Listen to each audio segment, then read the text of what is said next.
annoncer une mauvaise nouvelle.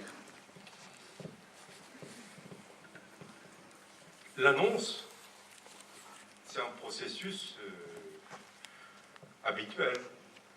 J'ai connu aujourd'hui des histoires simples. On annonce une rupture par SMS. J'ai un ami qui s'est fait renvoyer son entreprise sur son email. C'est ton dernier jour. J'ai entendu aussi au téléphone des annonces votre enfant est fichu. Bon, quel regard je peux porter aujourd'hui sur l'annonce? Donc j'ai appelé ça entre chaos et chaos. Ma fille, et vous voyez que je suis ici et j'ai une certaine émotion, parce que quand je regarde Anna vient du même pays que moi. C'est une maladie génétique. Et quand je dis qu'une maman a une enfant qui a une maladie génétique, qui vient de si loin, c'est l'amour absolu, l'amour maternel. Donc, je suis très heureux de partager cette soirée avec toi, Elena. Donc, ma fille, elle a 23 ans. Donc, nous avons participé à toute la cause des maladies rares depuis 20 ans. Donc, c'est une manifestante. Bon, elle a une chaise, c'est assez facile pour moi. Et en même temps, 23 ans, elle est citoyenne. Nous avions fait la fameuse marche. Magnifique. Et on a eu très peur pour y aller, à cause de l'accessibilité, à cause de la sécurité. Eh bien, les gens s'étaient mis tout autour pour faire une barrière de protection. Et on avait de la place. Voilà. Donc, c'est la citoyenneté. Nous sommes dans un cinéma. Il faut des acteurs. Les acteurs sont les parents. Ben, le film, ça commence mal. Hein, on dirait que c'est la tempête. Étant papa, un papa acteur, invincible, on rêve toujours de la puissance. James Bond. Voilà, le rêve de tous les papas. Ne t'inquiète pas, je suis là pour tout le monde. Que vit ce papa dans ce film? Il court, arrête-toi de courir, c'est le temps. Maintenant, il est cadre dynamique. Mais voilà, c'est son décor. Son décor dans le quotidien. Sa voiture, c'est pas du tout la voiture de James Bond. C'est les allers-retours à l'hôpital pour les consultations. À la fin de la journée, le pauvre papa, il a ce qu'on appelle le syndrome du burn-out. Et son film, c'est pas James Bond. On peut l'appeler, puisqu'on est dans un cinéma, le naufragé. Donc il y a une notion de naufrage. Comme on est dans un cinéma, je me permets de rappeler quelques films importants. Tout naufrage nous évoque le Titanic. Il y a plusieurs lectures.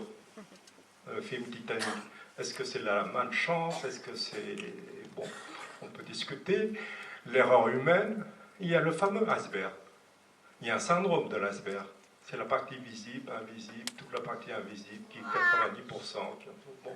C'est riche d'enseignements. C'est une histoire d'amour aussi. Et c'est aussi une histoire de sacrifice. Parce que la fin est très longue. On ne sait pas qui va mourir, sacrifice sans arrêt, de sauvetage, et simplement une question simple, moi et l'autre. Et les trois petits points. L'annonce. Là, c'est des phrases que des parents relatent, que j'ai entendues. Le diagnostic, finalement, apporte une sorte d'apaisement. La femme dit, ça paraît paradoxal, mais le jour où le diagnostic a été posé, ce fut comme un soulagement. Le fait de savoir, de connaître la vérité, redouté, comme toute mauvaise nouvelle. Mais quand même, ce fut un grand choc, un très grand choc. Et de temps en temps, autrefois, aujourd'hui moins, souvent, on disait, ce ne sont pas les médecins qui nous ont dit la vérité.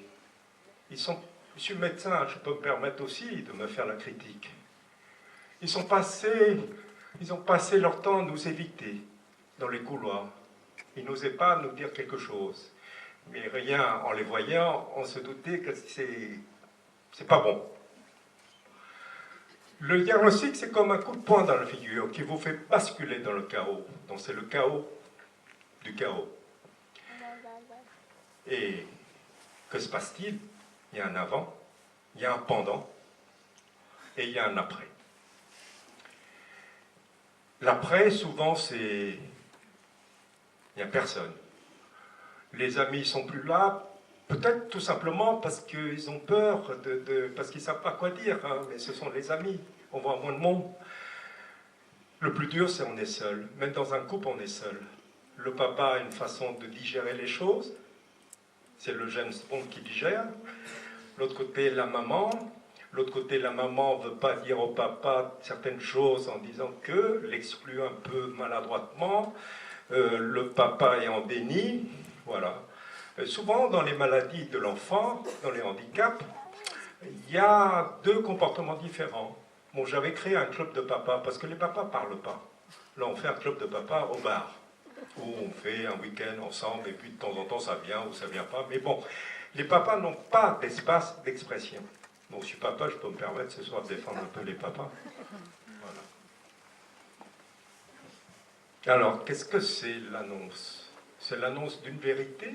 C'est quoi la vérité attendue?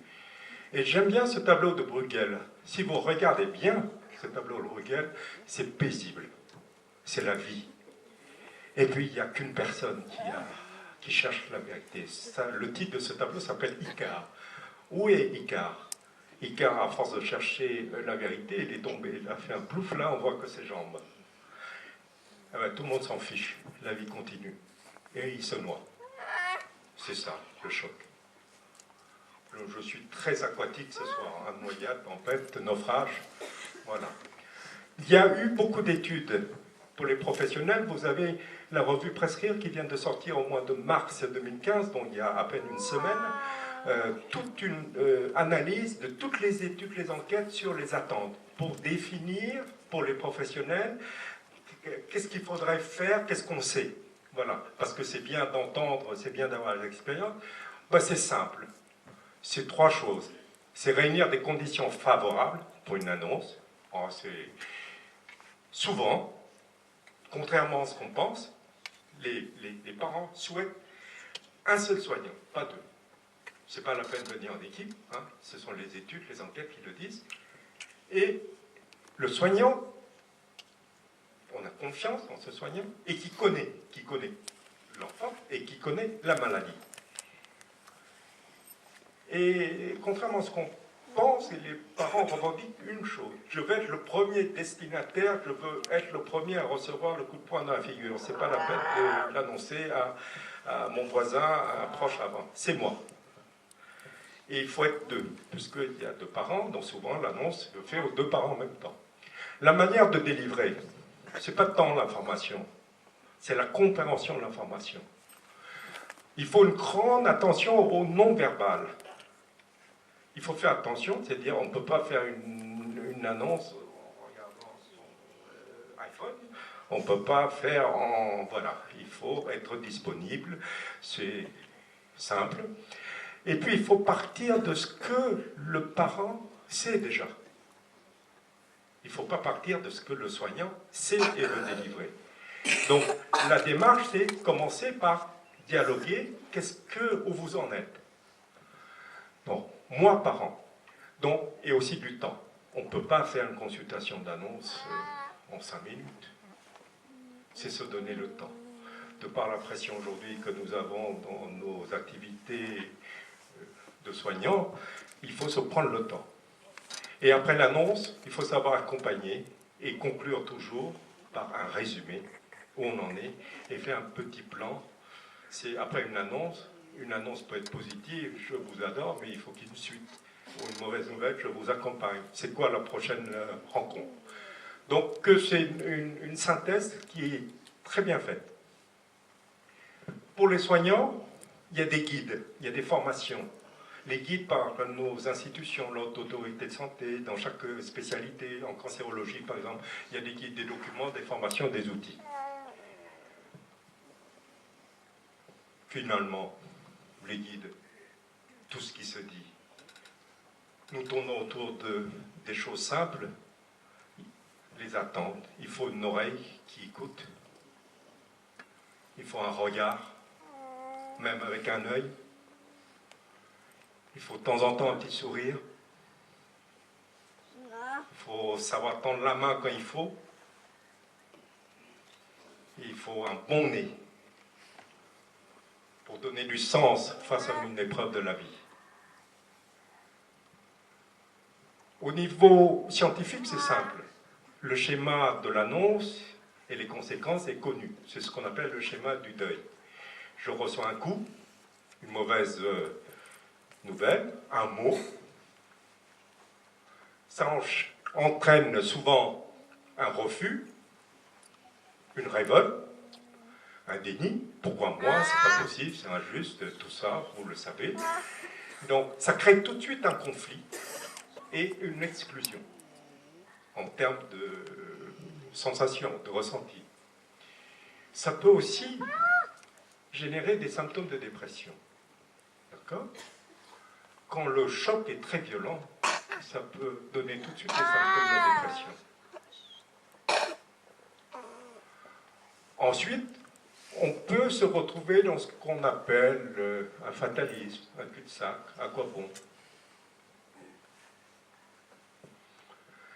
L'objectif, c'est d'arriver quand même à une acceptation dynamique des choses, pour pouvoir intégrer, assimiler. Et quand on voit bien ce schéma ça s'adapte à tout ce qui choque, à tout ce qui annonce de mauvaises nouvelles. Et le rôle du groupe, ou le rôle de l'association, ou le rôle de l'entourage, c'est de pouvoir faire passer dans une acceptation dynamique. Et ce n'est jamais statique. C'est-à-dire, ça recommence. On peut être un jour dans une acceptation dynamique, et puis une semaine après, essayer, ça repart. D'accord? Comment accompagner? Ce schéma est très simple, ça s'appelle en fait une stratégie d'adaptation. S'il faut une évaluation de ce que j'ai comme ressources internes, ma famille, mon entourage, mon argent, je fais une analyse de mon écosystème. Parce que le choc, c'est un facteur de stress intense. Donc ensuite, c'est bien beau d'avoir des ressources à l'intérieur, mais si j'ai une société, un environnement qui est hostile, ou qui n'a pas une politique d'accompagnement, ou de compensation, ou d'aide, quels que soient les niveaux, je ne peux pas. Donc il faut les deux. Donc ça s'appelle un diagnostic des ressources, internes et externes. Et si j'ai beaucoup de ressources externes, et qu'il n'y a pas de ressources internes dans la famille, on n'avance pas non plus. L'argent ne va pas servir. Si je mets dans une institution, j'accompagne, mais si les parents ne sont pas là pour fournir les ressources ou l'énergie nécessaire, je ne peux pas. D'accord? Donc il faut les deux. Il faut un équilibre des deux. Ça s'appelle, c'est connu dans le domaine de la psychologie, ce qu'on appelle le coping aux facteurs stressants. D'accord? Tout simplement pour éviter une adaptation négative et avoir une adaptation positive. Mais il y a des rechutes. Ça va dans les deux sens. Il y a aussi un repérage. Un repérage un petit peu où on en est dans le parcours par rapport au chaos, par rapport au choc, par rapport à l'annonce. Vous avez sur l'axe vertical, en haut l'émotion, en bas les comportements. J'ai un choc. Ce choc-là va créer un impact. Est-ce qu'il va impacter mon entourage immédiat, c'est-à-dire ma cellule familiale, en gros ma famille, moi et ma famille? Est-ce que ça va plus peser au niveau de mes émotions ou ça va plus peser au niveau de mes comportements, c'est-à-dire de l'action?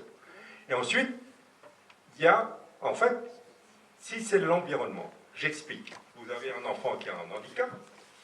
Est-ce que le poids est dans la famille, c'est-à-dire j'ai du mal à supporter, ou est-ce que c'est le regard de l'autre dans la société qui pèse? D'accord? Donc c'est normatif ou contextuel. Est-ce que ça pèse sur mes émotions ou mes comportements? Donc, et dans ces cas-là, ça me permet de comprendre différentes choses. C'est la douleur, elle est plus psychique quand ça pèse sur mes émotions et moi-même. D'accord? Donc j'ai du mal à supporter. Donc je vois à peu près l'action qu'il faudrait faire. Si ça pèse au niveau de mes actions, et mes comportements et ma cellule familiale, il y a un risque de dysfonctionnement et de rupture du couple. D'accord? Et Si c'est le contexte, le regard de l'autre et l'environnement, parce que je n'ai pas de ressources de l'environnement, je deviens dans une impuissance et je risque la précarité. D'accord? Donc, et de l'autre côté, si c'est le contexte qui pèse sur mes émotions, je vais m'isoler. Donc je vais avoir plutôt une tristesse chronique. Donc ça permet de savoir, de faire un repérage où j'en suis. Et ça bouge. D'accord? Selon... Ouais. J'ai essayé de faire un b.a.-ba sur l'annonce. Donc, de tout ce que j'ai lu, de tout ce que j'ai fait, j'appelle ça ABCDE. A, il n'y a pas d'annonce sans accompagnement, parce qu'il y a des attentes, et il faut une acceptation. B, le choc crée un tel bordel dans votre vie, que c'est une bataille permanente. Il y a des besoins qui sont urgents, et il y a de la besogne. Il faut bosser. C'est jamais tout repos. Le C, c'est le choc, mais il faut créer une confiance. D'accord? Il faut un climat dans l'annonce. Si je ne fais pas attention à ça, et ça tourne autour des connaissances. Ce que je dois savoir, ce que je veux savoir. Et, pour annoncer un diagnostic, il faut être disponible. On tourne toujours autour du diagnostic, c'est la vérité. Ben, un diagnostic, il y a le désespoir toujours, parce que c'est, on y va en espérant. Et c'est savoir faire un deuil. Dans le schéma de deuil, je vous ai montré. C'est pas réussi. Une annonce n'est pas réussie si il n'y a pas un peu d'émotion. Et quand même, c'est important l'annonce d'un diagnostic, parce que ça évite l'errance. Vous savez qu'il y a des maladies, il y a 30 ans d'errance.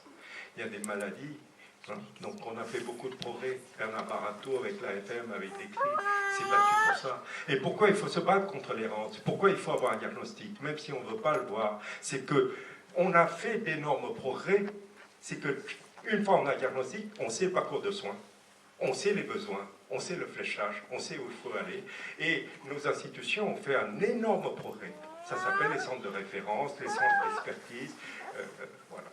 Les réseaux d'excellence, les protocoles de soins, le 100%, les bonnes pratiques professionnelles. Et c'est un droit, et sinon c'est une perte de chance. Et tout cela existe grâce au travail dans les maladies rares. L'espoir, donc, né de tout ça, mais rien ne fonctionne s'il n'y a pas un peu d'empathie. Il faut beaucoup d'empathie. Je termine par ceci. On n'affiche point d'avoir beaucoup d'enfants quand ils sont tous beaux, bien faits, bien grands et d'un extérieur qui brille, mais si l'un d'eux est faible, on ne dit mot, on le méprise, on le raille, on le pique. Quelquefois, cependant, c'est ce petit marmot qui fera le bonheur de la famille. Il y a des familles où il y a du bonheur.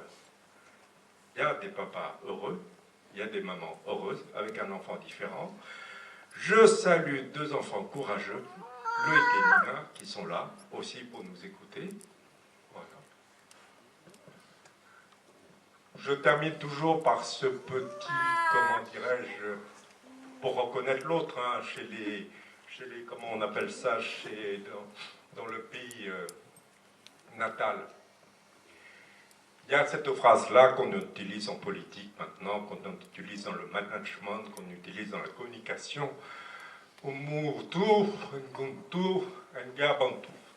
C'est simple. Il y a toi et moi. Si je ne te vois pas, tu ne me vois pas. D'accord? Donc si il dit à l'autre, l'autre lui répond, je te vois, ça vous bonheur. Voilà. Tous ces regards de jeunes filles, et leurs yeux nous parlent. C'est la plus belle des annonces. Merci.